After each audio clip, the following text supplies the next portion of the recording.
La Jérusalem glorieuse est dévoilée à Jean dans l'Apocalypse.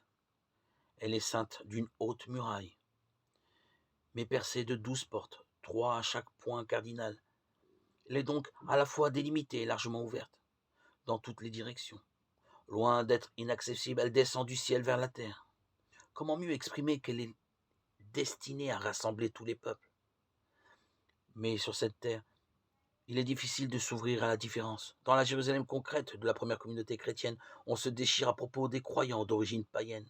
Faut-il leur imposer les rites juifs, comme la circoncision et la loi de Moïse? Rude débat dans la jeune Église. Finalement, on accueillera les non-juifs comme de vrais disciples du Christ, tout en leur demandant de respecter certains usages par égard pour leurs frères. Cette solution est introduite par une formule magnifique d'audace. L'Esprit Saint et nous-mêmes avons décidé.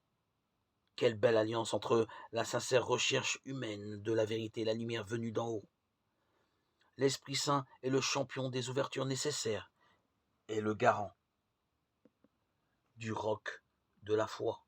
Quand, dans l'Évangile, Jésus promet l'assistance de l'Esprit Saint, il le situe dans une merveilleuse circulation. Il invite ses disciples non pas à le retenir sur la terre, mais à se réjouir de son départ vers le Père, car c'est cette ouverture vers le ciel qui permet que l'Esprit, en un mouvement inverse, descende vers les hommes. Que nos cœurs s'ouvrent à cette merveilleuse visitation.